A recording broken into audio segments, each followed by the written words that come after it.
Neville Goddard, Power of Awareness, Chapter 23, Case Histories. This is about that time when you really want to hear some case histories. It will be extremely helpful at this point to cite a number of specific examples of the successful application of this law. Actual case histories are given. In each of these, the problem is clearly defined and the way imagination was used to attain the required state of consciousness is fully described. In each of these instances, the author of this book was either personally concerned or was told the facts by the person involved. Number one, this is a story with every detail of which I am personally familiar. In the spring of 1943, a recently drafted soldier was stationed in a large army camp in Louisiana. This is a story about Neville, about his experience. So keep that in mind as we read through. He was intensely eager to get out of the army, but only in an entirely honorable way. The only way he could do this was to apply for a discharge. The application then required the approval of his commanding officer to become effective. Based on Army regulations, the decision of the commanding officer was final and could not be appealed. The soldier, following all the necessary procedure, applied for a discharge. Within 4 hours, his application was returned marked disapproved.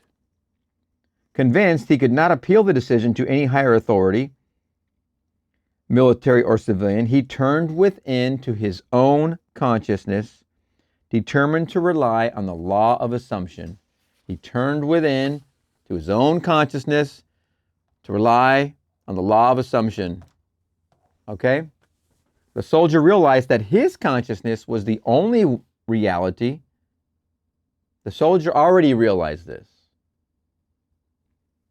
That his particular state of consciousness determined the events he would encounter. I still can't even believe Neville made it to the boot camp and to this fort he was stationed at in Louisiana. I mean, obviously for the story, because this is one of the early stories that in my first year of studying Neville, it had me, within my first couple months is when I came across this story in one of his audio lectures. And it just blew my mind, because World War II, I thought, was this massive hold on everybody that nobody could escape its grasp if you were drafted, per se. But after this, it really showed me personally how flexible our reality is. It's all consciousness. Okay, here we go. The soldier realized that his consciousness was the only reality, that his particular state of consciousness determined the events he would encounter. That night, in the interval between getting into bed and falling asleep, he concentrated on consciously using the law of assumption. In imagination, he concentrated on consciously using the law, In imagination, he felt himself to be in his own apartment in New York City, between getting into bed and falling asleep. So he's in this sets. He visualized his apartment, that is, in his mind's eye, he actually saw his own apartment. Okay? Mentally picturing each one of the familiar rooms with all the furnishings vividly real. I mean, it's not hard to imagine if you had to call a friend to go into your house to get something for you, you could guide them to the exact spot in the exact drawer in the exact room after they walk in the house. And you could tell them what not to bump into on the way to getting what you want them to get out of a drawer in the back bedroom of your house. You could easily guide them there, so there's no reason why you can't travel there mentally, psychologically, if you are not there. So what Neville's doing here is he's only picturing himself remotely in another spot than he actually physically is. He's using the law of assumption. He happens to look at his senses and they tell him he's in the army camp in Louisiana, but mentally, psychologically, he's making the impression in his subconscious that he's actually at home in his apartment in New York City. With this picture clearly visualized and lying flat on his back, he completely relaxed physically. In this way, he induced a state bordering on sleep at the same time retaining control of the direction of his attention. When his body was completely immobilized, he assumed that he was in his own room. Now remember now what's going on here. He has a desire. Now he's completely immobilized. But he's stating here in the story, after being completely immobilized. This isn't on your way to bed when you're imagining something. You could be standing in the shower. Don't get me wrong. I've done plenty of imaginings, and they've worked out wonderfully. When you're standing in the water, there's some kind of state there that is similar to this, but he's showing us that he was completely immobilized, lying down. Very important point. Desire, physically immobilized. With this picture clearly visualized, I'm gonna repeat this part. With this picture clearly visualized of his home and lying flat on his back, he completely relaxed physically into his dream image.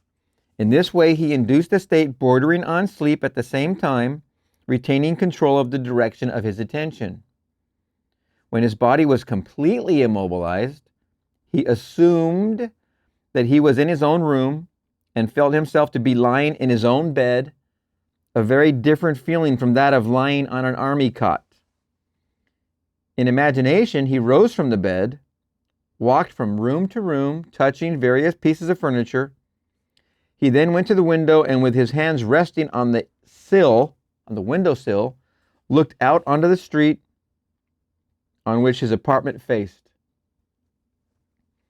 So vivid was all this in his imagination that he saw in detail the pavement, the railings, the trees, and the familiar red brick of the building on the opposite side of the street. He then returned to his bed and felt himself drifting off to sleep in his New York apartment. He knew that it was most important in the successful use of this law that at the actual point of falling asleep, his consciousness be filled with the assumption that he was already what he wanted to be. As he drifted to sleep, he wanted to make sure that his consciousness be filled. Let me repeat it. I like to give him the respect for his words because they're very profound. He knew that it was most important in the successful use of this law that at the actual point of falling asleep, his consciousness be filled with the assumption that he was already what he wanted to be. Falling asleep, making the impression. Making the impression. All that he did in imagination was based on the assumption that he was no longer in the army. All that he did in his imagination was based on the assumption that he was no longer in the army. Night after night, the soldier enacted this drama. Night after night, in imagination, he felt himself honorably discharged, back in his home, seeing all the familiar surroundings, and falling asleep in his own bed. This continued for 8 nights. For 8 days, his objective experience continued to be directly opposite to his subjective experience in consciousness each night before going to sleep. His objective experience is the self-concept in 3D reality. That's your objective experience. But each night, he's giving himself a subjective impression into his subconscious. He used the law of assumption to change his consciousness to be that of his objective. His objectification was what he impressed into his subconscious, that he was out of the army, honorably discharged, and he was at home in bed. The wife was in the next bed, daughter in her crib, I believe. He doesn't mention that here in this story, but that's what he does in the audio lecture if you look it up. 8 days. That's it. I'm going to repeat. This continued for 8 nights. For 8 days, his objective experience continued to be directly opposite to his subjective experience. The objective experience was marching around and doing things you do in the army. But his subjective experience was being at home, honorably discharged, in the apartment, looking out the window, walking through the rooms, touching the windowsill, touching the furniture. On the 9th day,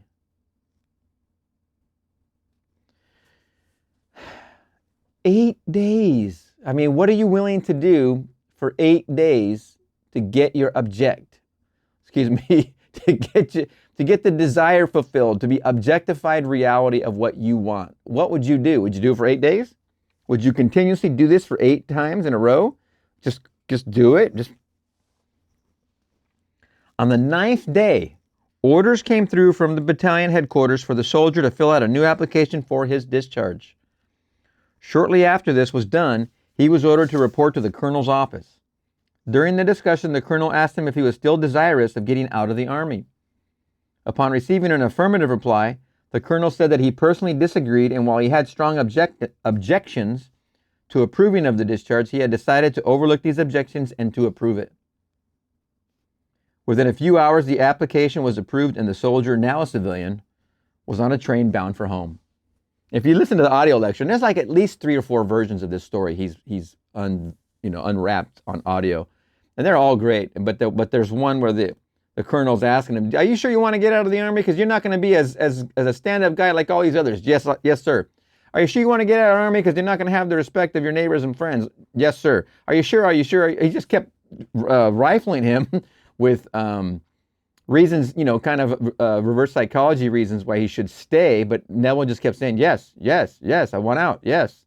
And there was a special loophole also to add to this, where it was an age qualification where I think Neville was 38.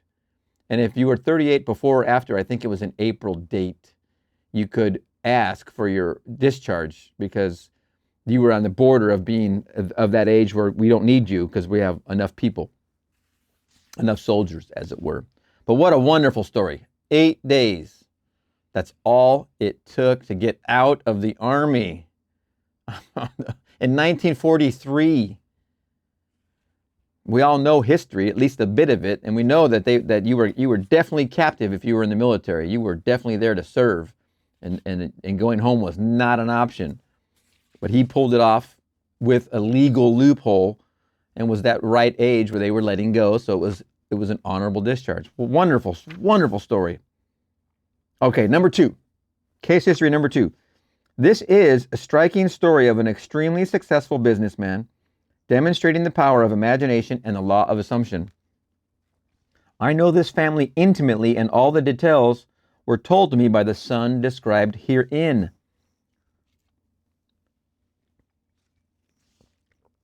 The story begins when he was 20 years old. He was next to the oldest in a large family of 9 brothers and 1 sister. This is somebody in Neville's family. The father was one of the partners in a small merchandising, I believe this is Victor's story. Sorry for spoiling, but The father was one of the partners in a small merchandising business. In his 18th year, the brother referred to in this story left the country in which they lived and traveled 2,000 miles to enter college and complete his education. Shortly after his first year in college, he was called home because of a tragic event in connection with his father's business. Through the machinations of his associates, the father was not only forced out of his business, but was the object of false accusations, impugning his character and integrity. At the same time, he was deprived of his rightful share in the equity of the business. The result was he found himself largely discredited and almost penniless. It was under these circumstances that the son was called home from college. He returned, his heart filled with one great resolution. He was determined. Determined. Determined. What does that look like? Determined.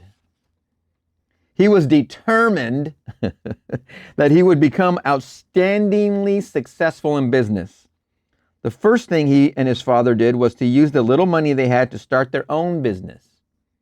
They rented a small store on a side street not far from the large business of which the father had been one of the principal owners. There they started a business bent upon real service to the community.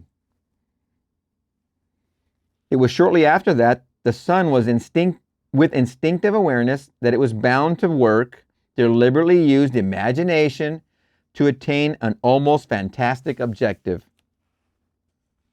Every day on the way to and from work, he passed the building of his father's former business, the big business of its kind in the country. the biggest business of its kind in the country. It was one of the largest buildings with the most prominent location in the heart of the city. On the outside of the building was a huge sign on which the name of the firm was painted in large bold letters. Day after day, as he passed by, a great dream took shape in the son's mind. He thought of how wonderful it would be if it was his family that had this great building, his family that owned and operated this great business. One day, as he stood gazing at the building, in his imagination, he saw a completely different name on the huge sign across the entrance. Now, the large letters spelled out his family's name. In these case histories, actual names are not used. For the sake of clarity in this story, we will not use hypothetical names and assume the son's family's name was Goddard. That's funny. Let's go back. I'll skip the parentheses. That's just too funny. Now, the large letters spelled out his family's name. I'm going to say Goddard Enterprises, where the sign read F.N. Moth and Company. In imagination, he actually saw the name letter by letter J. Goddard and Sons, I believe is what it because Joseph Goddard. It says J.N. Goddard and Sons, which would be J.N. Goddard and Sons. He remained looking at the sign with his eyes wide open, imagining, with his eyes wide open, imagining it said Goddard and Sons. Twice a day, week after week, month after month for 2 years. He saw his family name over the front of that building.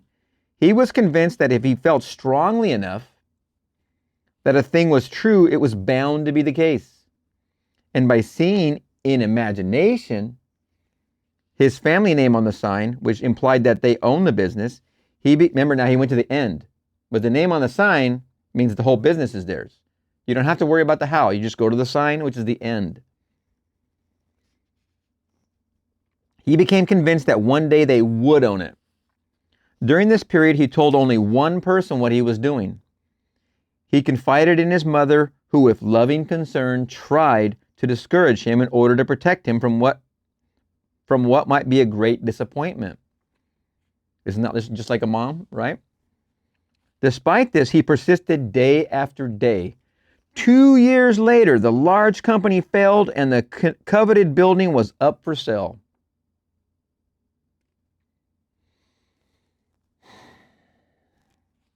Have you seen anybody asking about their SP or their X or a relationship or a business or wealth or health persist? Have you seen anybody that has complained about that include that they persisted for 2 years on one subject and continued in their imagining on that one subject for 2? Neville took 8 days, which I believe we all can do it in 8 days. It depends on your desire. But 2 years, who do you know persists for 2 years every day? Do you know anybody? Do you? Is it worth it? It doesn't cost anything.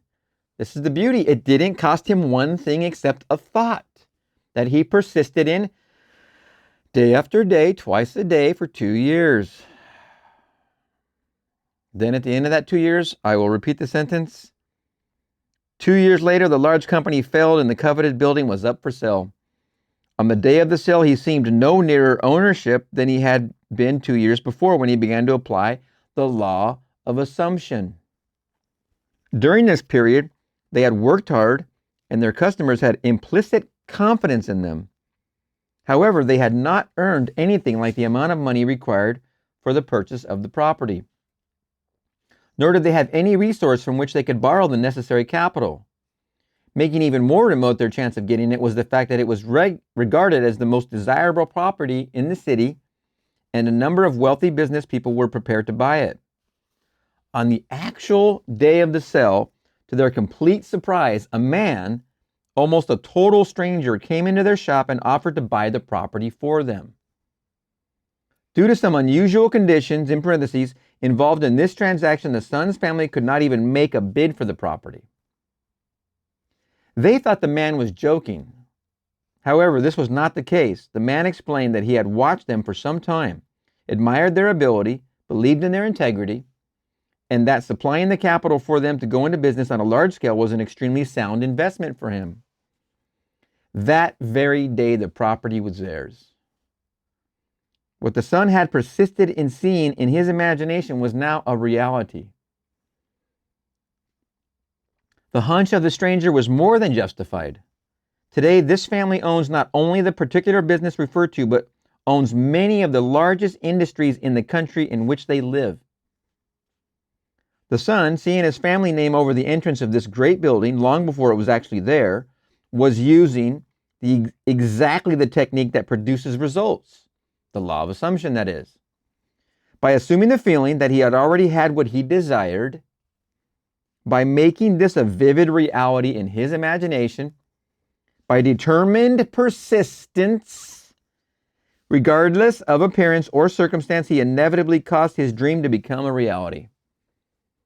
It is one of the greatest stories of this. And there's a lot of other details you'll catch in the lecture.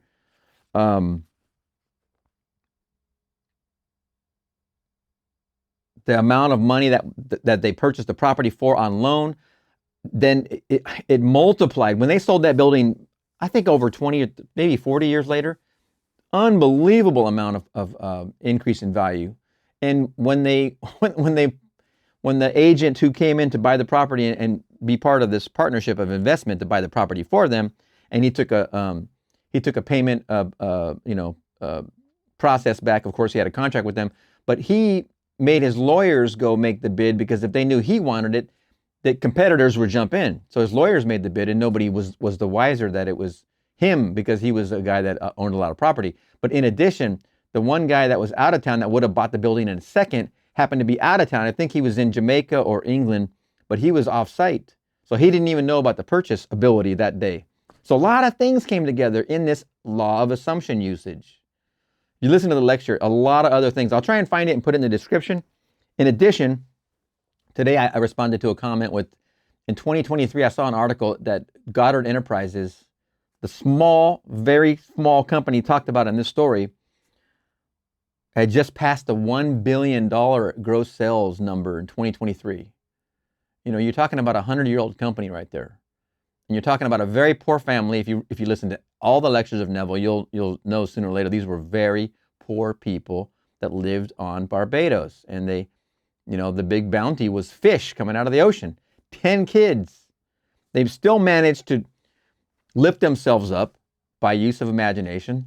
Again, I mentioned before, the father sitting in his easy chair, using the law of assumption, thinking about his business transactions that day, all of them obviously coming true and fruitful for him. The son, Victor, getting him the building, biggest building in town. I mean, just wonderful example of a story. Somebody said to me one time, yeah, but I was describing the law of assumption, and I was preaching, and I was told, yeah, but these guys who do this law, they already had money. And I'm like, no, you haven't read far enough, because they started out very behind the 8 ball. And that's true for a lot of stories, but it's best when you can point to how they actually use the law of assumption.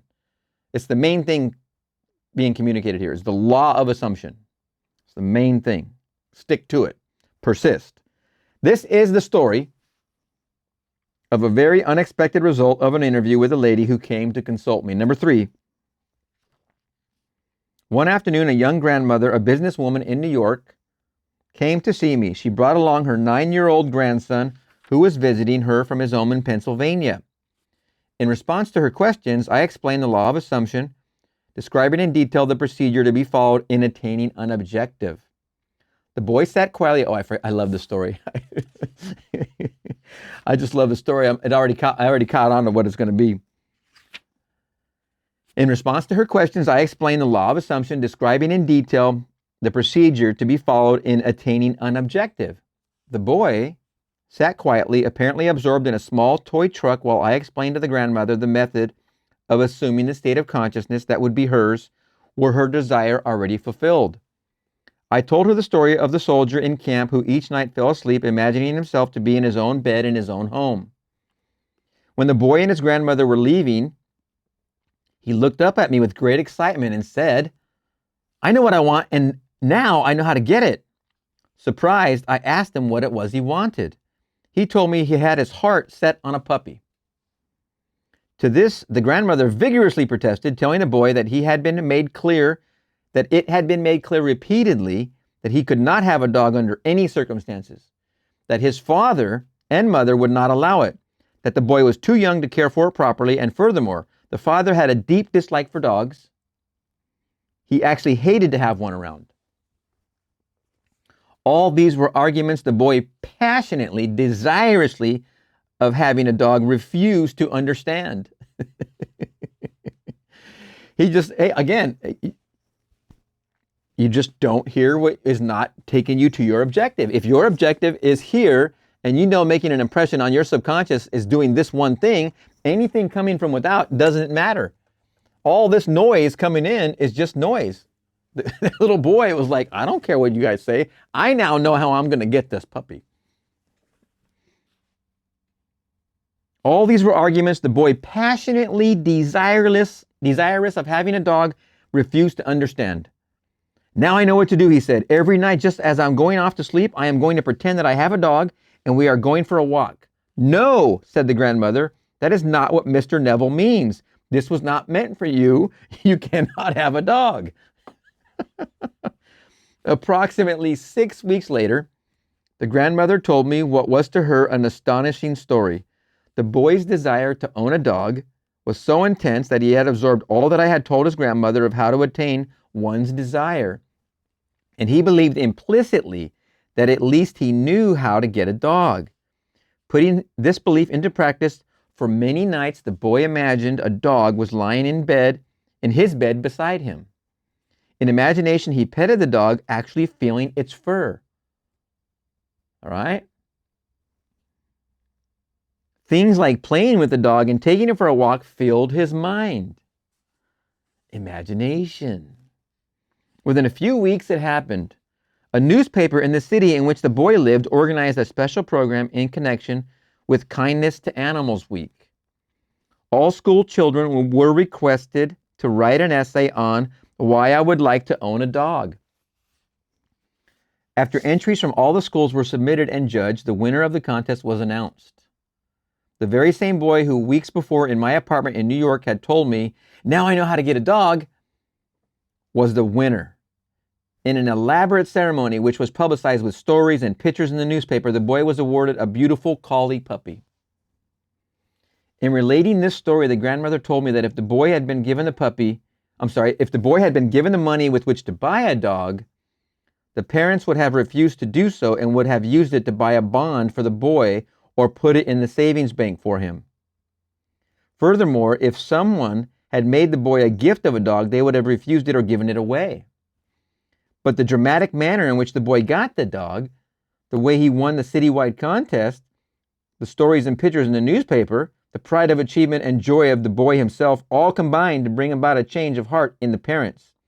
And they found themselves doing that which they never conceived possible. They allowed him to keep the dog. All this, the grandmother explained to me, and she concluded by saying that there was one particular kind of dog on which the boy had set his heart. It was a collie.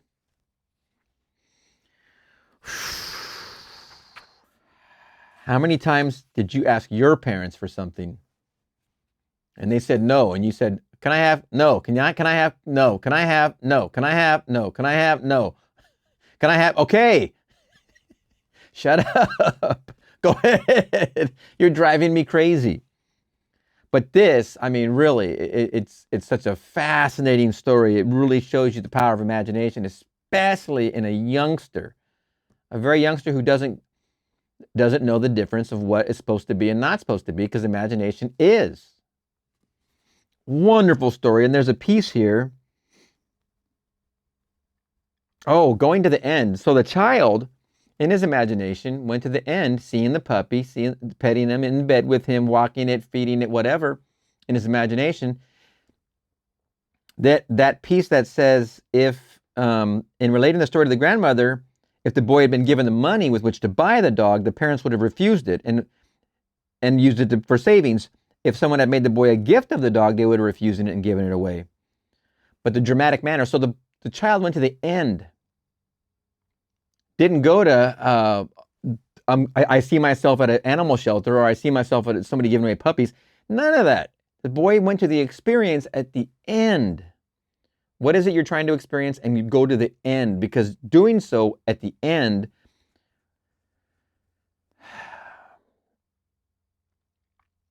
my Father's ways are past finding out. So if you go to the end, you're never concerned with the how. He was never concerned with the how. It didn't, in case you're trying to manifest money because you want it as a thing to get you to another thing, and that's not the way. The way is the end. When you're making that impression on your subjective consciousness, you're aimed at the end if you want this to manifest. If you're going to aim on the how, you're going out here in the world, then you're missing the mark. You're not intentionally sinning, but you're sinning because you're missing the mark. You're missing how righteousness works. You make the impression on the subconscious, which objectifies the reality. But the boy went to the end by seeing the dog in bed with him. He didn't do anything else. He didn't bog it down with hows. Hows are going to destroy or they're going to get in the way and cause massive delays, disconcerting massive delays that make you want to give up. What a great story. Oh my gosh. That was very moving. Okay, case history number 4. This was told by the aunt in the story to the entire audience at the conclusion of one of my lectures. During the question period following my lecture on the law of assumption, a lady who had attended many lectures and had had personal consultation with me on a number of occasions rose and asked permission to tell a story illustrating how she had successfully used the law. She said that upon returning home from the lecture the week before, she had found her niece distressed and terribly upset. The husband of the niece, who was an officer in the Army Air Force stationed in Atlantic City, had just been ordered, along with the rest of his unit, to active duty in Europe. She tearfully told her aunt that the reason she was upset was that she had been hoping her husband would be assigned to Florida as an instructor. They both loved Florida and were anxious to be stationed there and not to be separated. Upon hearing this story, the aunt stated that there was only one thing to do, and that was to apply immediately the law of assumption. Let's actualize it, she said. If you were actually in Florida, what would you do? You would feel the warm breeze. You would smell the salt air. You would feel your toes sinking down into the sand. Well, let's do all that right now. They took off their shoes and, turning out the lights in imagination, they felt themselves actually in Florida, feeling the warm breeze, smelling the sea air, and pushing their toes into the sand. 48 hours later, the husband received a change of orders. His new instructions were to report immediately to Florida as an Air Force instructor. Remember, she didn't go and say, I want him to be in her imagination, see him as an instructor. She didn't do that. She went to another end result that pre-assumes everything else. 5 days later, his wife was on a train to join him, while the aunt, in order to help her niece to attain her desire, joined in with the niece in assuming the state of consciousness required. She did not go to Florida. That was not her desire. On the other hand, that was the intense longing of the niece. When 2 or more are gathered in my name. The aunt imagined lovingly for her niece. She joined her in the imagining, but she didn't have to go. The niece had the desire. The aunt joined the niece in the desire. When you know what someone else wants, it doesn't take and cost you anything to imagine lovingly for them, seeing them attaining it. And then when you hear back verbatim exactly what you imagined, it's going to knock your socks off. It's going to blow your mind. That was number 4. That was amazing. Case study 5. This case is especially interesting because of the short interval of time between the application of this law of assumption and its visible manifestation. All right, want a short one. We want a short one. That one was pretty short, actually. A very prominent woman came to me in deep concern. She maintained a lovely city apartment in a large country home. But because the many demands made upon her were greater than her modest income, it was absolutely essential that she rent her apartment if she and her family were to spend the summer at their country home. In previous years, the apartment had been rented without difficulty early in the spring. But the day she came to me, the rental season for summer sublets was over. The apartment had been in the hands of the best real estate agents for months, but no one had been interested even in coming to see it. When she had described her predicament, I explained how the law of assumption could be brought to bear on solving her problem. I suggested that by imagining the apartment had been rented by a person desiring immediate occupancy, and by assuming that this was the case, her apartment actually would be rented. In order to create the necessary feeling of naturalness, the feeling that it was already a fact that her apartment was rented, I suggested that she drifted off into sleep that very night, imagining herself not in her apartment, but in whatever place she would sleep were the apartment suddenly rented. She quickly grasped the idea and said that in such a situation she would sleep in her country home, even though it were not yet opened for the summer. She would psychologically, in sets, sleep in her country home. This interview took place on Thursday. At 9 o'clock the following Saturday morning, she phoned me from her home in the country. 2 days? Maybe even a day and a half, because it was evening of Thursday, I don't doubt. At 9 o'clock the following Saturday morning, she phoned me from her home in the country, excited and happy. She told me that on Thursday night she had fallen asleep, actually imagining and feeling that she was sleeping in her other bed in her country home many miles away from the city apartment she was occupying. On Friday, the very next day, a highly desirable tenant, one who met all her requirements as a responsible person, not only rented the apartment, but rented it on the condition that he could move in that very day. A day and a half, 2 days. All she did was imagine herself in the other home. What are you imagining as you're falling to sleep? What are you watching on that little box that is so successful? It's so very successful. If you don't know what this is, ask your parents or grandparents. Let me put a little knob on there. If you're going to sleep focused on this and drifting off into sleep, in fact, if you even have this in your bedroom, shame on you.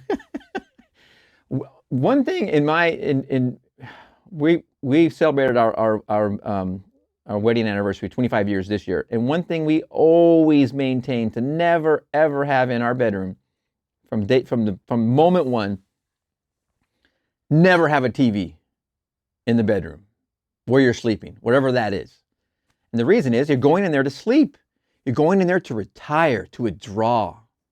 And even before I created napping as a full-time daily activity, which what I would say was maybe after the third or fourth year of marriage, it still kept that sanctuary of the bedroom being a place you could withdraw.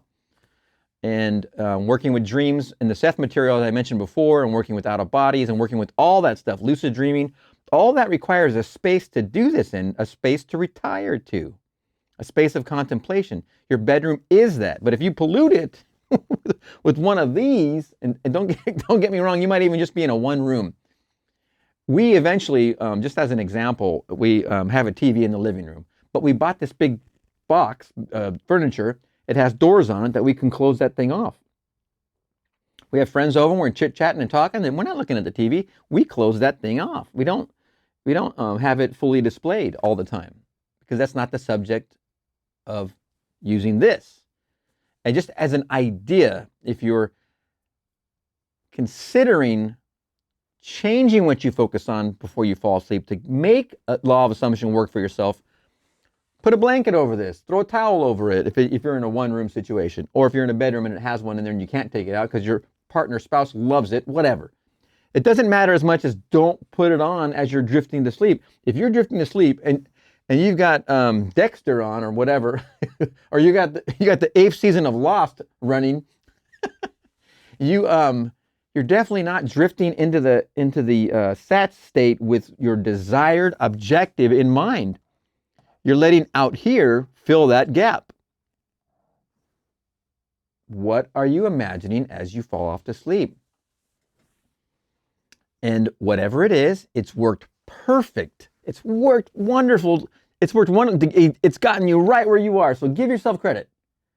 It's gotten you in that perfect space you are. Now, if you have a desire that you want to be somewhere else, then you have to look at what we're talking about here and change something. Case history number 6. Only the most complete and intense use of the law of assumption could have produced such results in this extreme situation. 4 years ago, a friend of our family asked that I talk with his 28-year-old son who was not expected to live. He was suffering from a rare heart disease. This disease resulted in a disintegration of the organ. Long and costly medical care had been of no avail. Doctors held out no hope for recovery. For a long time, the son had been confined to his bed. His body had shrunk to almost a skeleton, and he could talk and breathe only with great difficulty.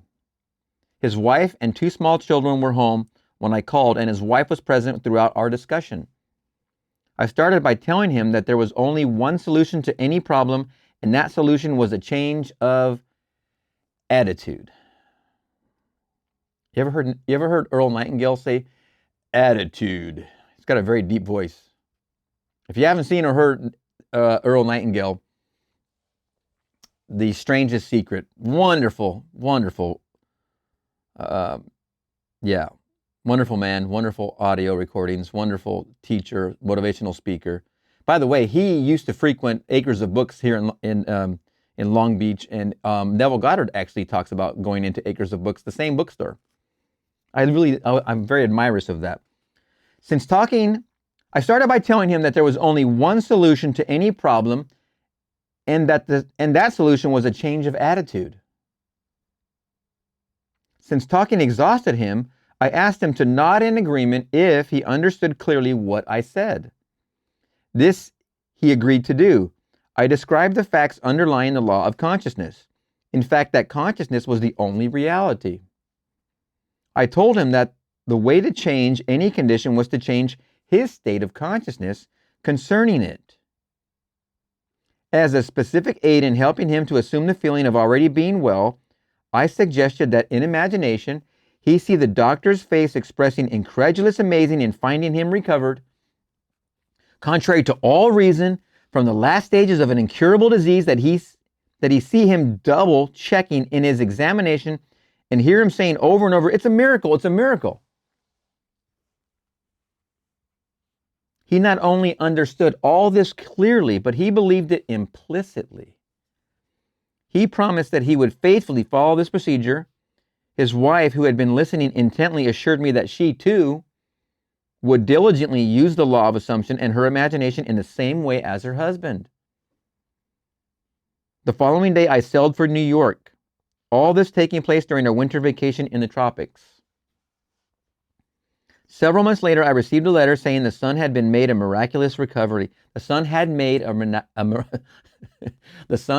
miraculous recovery. On my next visit, I met him in person. He was in perfect health, actively engaged in business, and thoroughly enjoying the many social activities of his friends and family. He told me that from the day I left, he never had any doubt that it would work. Imagination. He never had any doubt. He was convinced. That's all he had to do. He knew it.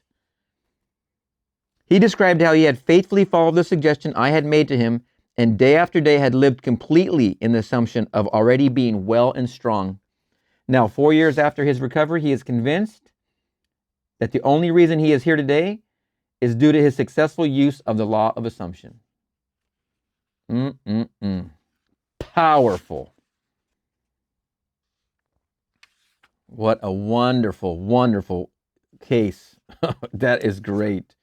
Number 7. I mean, hold on. How many of us, who does? I don't know. Do you? Do I? How many people believe what the man in the white coat says? I mean, if you really, really believe, and I believe if you have a acute pain, break a bone, etc., they're there for a good reason to help you out. But they are also out here. Neville reminded him that in here is where this law of assumption works. But relying on the data and information coming from without, out here, he was going to ignore that and work with the law of assumption.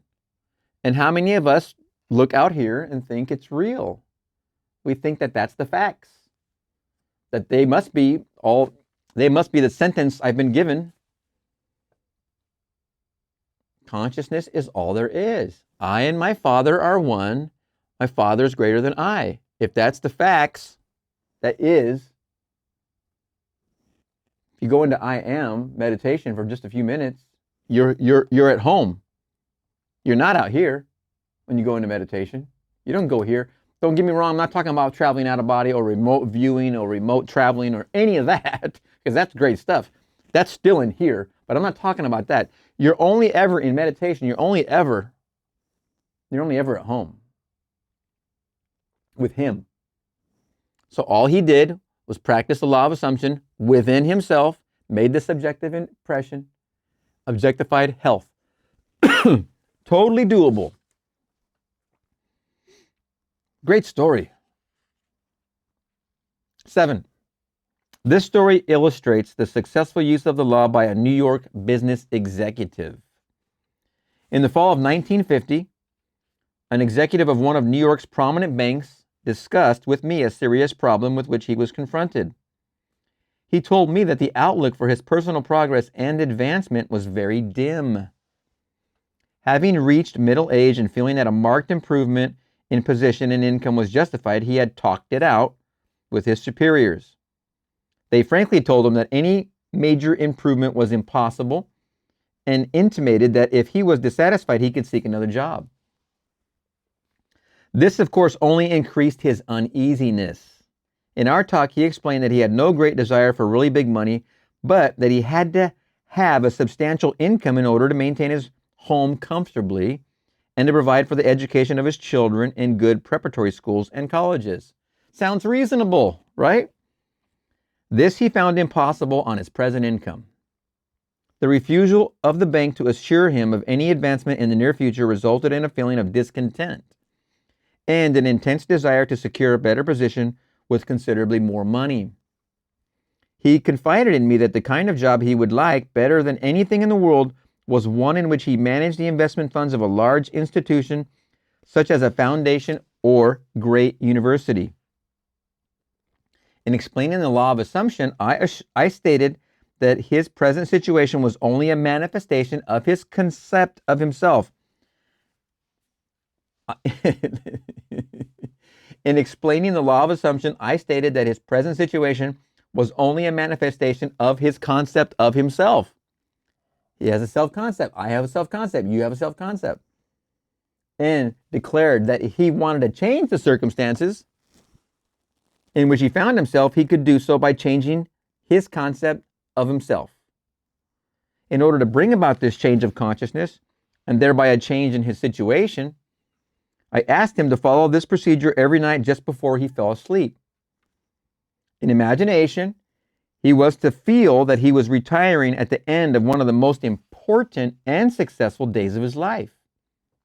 He was to imagine that he had actually closed a deal that very day to join the kind of organization he yearned to be with and in exactly the capacity he wanted.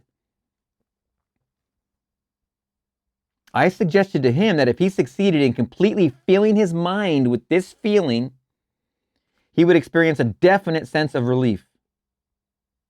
Remember now, Neville talks about it in one of his lectures. The word relief is the biggest, most important word we're working with when we're talking about feeling it real.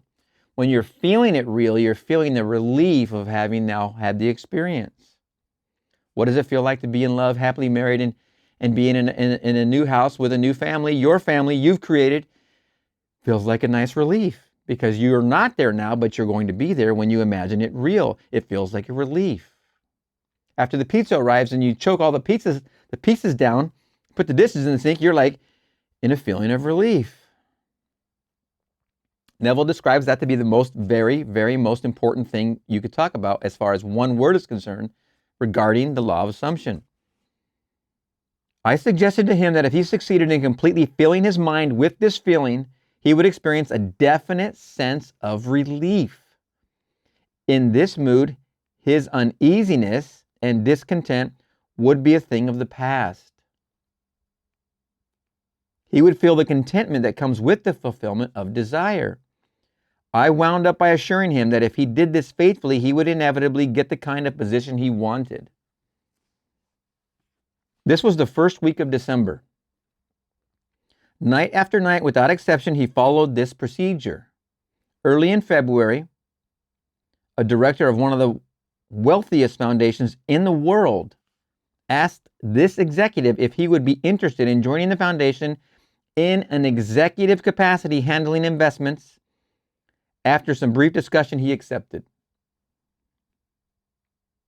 First week of December, early February. 2 months. What would you persist in if you really wanted and had a desire for? What would you persist in? I've taken a heck of a long time, a lot longer, learning how to play the guitar at age 14, for instance, or the saxophone and the clarinet in 3rd grade. Many more hours. A lot of hours on that guitar, and then bass guitar. A lot of time invested. A lot of time out here. Hindsight's 2020. A lot of time out here. We're talking 2 months. He changed his entire reality just by taking some effort each night. Early in February, director of one of the wealthiest foundations. Okay, today at a substantially higher income, and with the assurance of steady progress, this man is in a position far exceeding all that he had hoped for. What would you, that's end of that case, what would you persist in night after night, 8 days, 2 months, 2 years?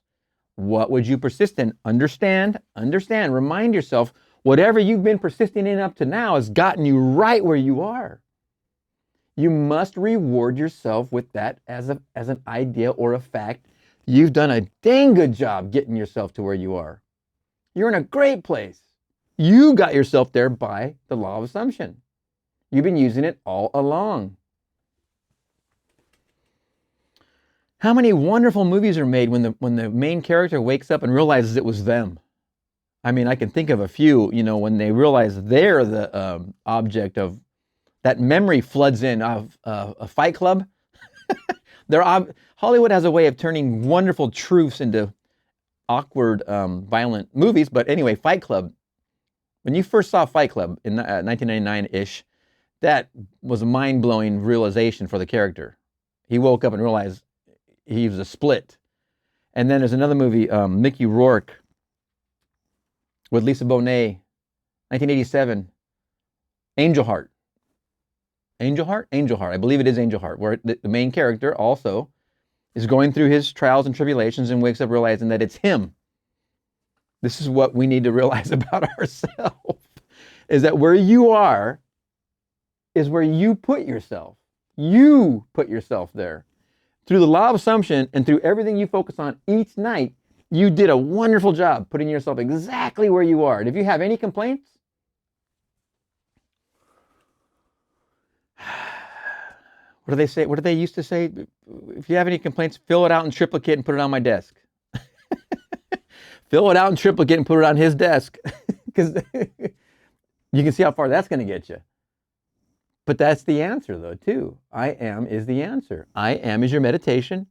You don't like where you are. Don't worry. Just because you put yourself there doesn't mean it's not changeable. I mean, you wouldn't do the worst thing to yourself on purpose. You would do it by a matter of habit, by what you learned, by what you were taught, etc., etc. It doesn't matter. All that's water under the bridge. We're here now. Now you know the law of assumption. You take it upon yourself to make an impression upon what your desire tells you want to be, have, or do. Make that impression, objectify that reality. See, now you know. You can't escape it now. But you did put yourself where you are wonderfully well. You did a really good job at that. You're really good at it. Give yourself credit. Okay, 8. The man and wife in this story attended my lectures for a number of years. It is an interesting illustration of the conscious use of this law by two people concentrating on the same objective at one time. When two or more are gathered in my name, right? Here we go. The man and wife were an exceptionally devoted couple. Their life was completely happy and entirely free from any problems or frustrations. For some time, they had planned to move into a larger apartment. The more they thought about it, the more they realized that what they had their hearts set on was a beautiful penthouse. In discussing it together, the husband explained that he wanted one with a huge window looking out on a magnificent view. The wife said she would like to have one side of the walls mirrored from top to bottom. They both wanted to have a wood-burning fireplace. It was a must that the apartment be in New York City. For months, they had searched for such an apartment in vain. They'd gone out here, right? In fact, the situation in the city was such that the securing of any kind of apartment was almost an impossibility. They were so scarce that not only were there waiting lists for them, but all sorts of special deals, including premiums, the buying of furniture, were involved.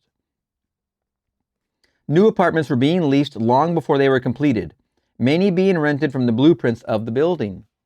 Early in the spring, after months of fruitless seeking, they finally located one which they seriously considered. It was a penthouse apartment in a building just being completed on Upper Fifth Avenue facing Central Park. It had one serious drawback. Being a new building, it was not subject to rent control, and the couple felt the yearly rental was exorbitant. In fact, it was several $1,000s a year more than they had considered paying. Remember, we're talking about approximately 1950. During the spring months of March and April, they continued looking at various penthouses throughout the city, but they always came back to this one. Finally, they decided to increase the amount they would pay substantially and made a proposition which the agent for the building agreed to forward to the owner for consideration. It was at this point, without discussing it with each other, they didn't talk to each other about this. It was at this point, without discussing it with each other, each determined to apply the law of assumption. It was not until later that each learned what the other had done. Night after night, they both fell asleep in imagination in the apartment they were considering. The husband, lying with his eyes closed, would imagine that his bedroom windows were overlooking the park. He would imagine going to the window the first thing in the morning and enjoying the view. He felt himself sitting on the terrace overlooking the park, having cocktails with his wife and friends, all thoroughly enjoying it. He filled his mind with actually feeling himself in the penthouse and on the terrace. He filled his mind. During all this time, unknown to him, his wife was doing the same thing. Several weeks went by without any decision on the part of the owners, but they continued to imagine as they fell asleep each night that they were actually sleeping in the penthouse.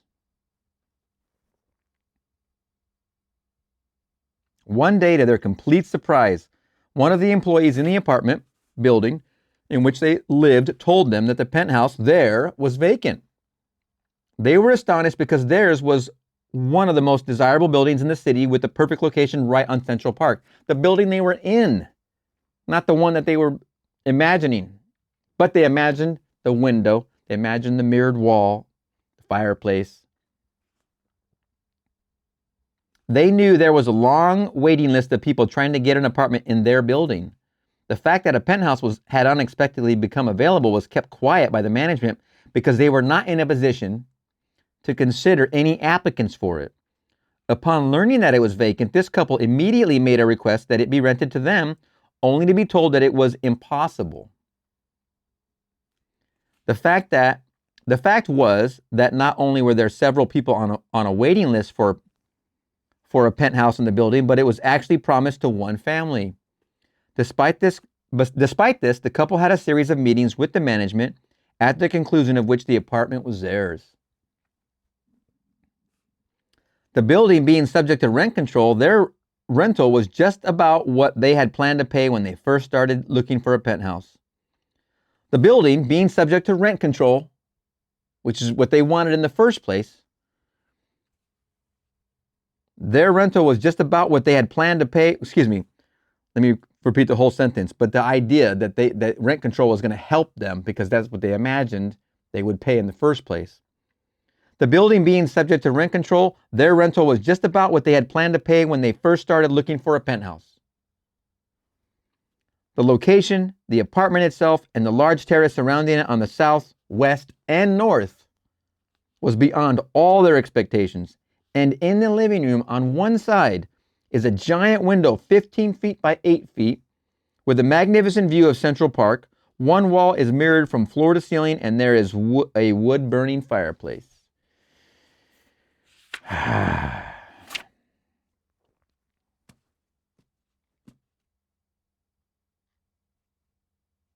The law of assumption. 8 wonderful examples, 8 case histories written by Neville. What does it take just for one person? Just one imagining is plenty. But if you get 2 focused on the same goal, the same desirous end result will typically open wide. Oh my goodness. I'm almost speechless, but you can imagine, though, that their apartment, which is, let's say this is their apartment, which is their objective, this is her, okay, and this is him. He's the male, she's the female, and they're both making that impression on their subconscious night after night, and together they're both here. This is the son. This is the son of the wedding of them together, the male and the female and the male. So they both do it each night, make that subjective impression. Objective reality, it cannot, objective reality is there's no option. This becomes a fact because it is a fact. When they were making this impression onto their subconscious, that's 4D reality. That's a fact. That is the motion. Once they moved, motion happened. Once motion happens, the reality exists. Once the reality exists, all they did by continuing was bolster it. They bolstered it and they made it objective reality in their experience. Same building, use some elevators, don't move all the way out, go to the top, get the penthouse, get 3 terraces. What did they have? The south, the west, and the north. I mean, come on. You cannot beat that.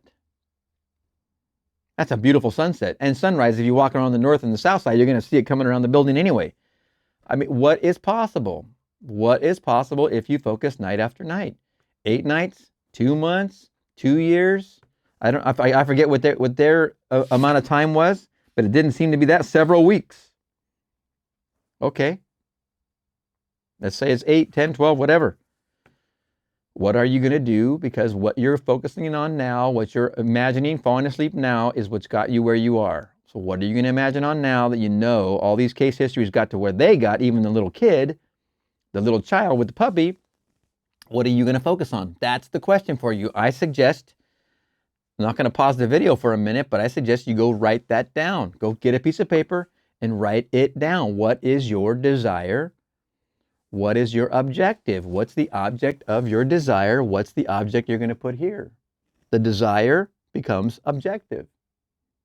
What is it you're going to ignore this outside world for to get your objective? Because ignoring this is pretty fancy stuff. This can be entertaining. Once you start ignoring that and you put your desire into your focus, and you're nothing but focusing on it by simply falling asleep, imagining yourself experiencing it. I don't mean going out and doing research and loads of in the world chasing of the tail. I don't mean stuff here. I mean whatever you're going to impress into your subconscious. This is your focus. What you're going to put into your focus as you fall asleep is the main point. That's the law of assumption. That's what's going to equal you there. Wonderful chapter. Chapter 23. Power of awareness. Wow, what a great chapter. All right, we'll see you in the next chapter.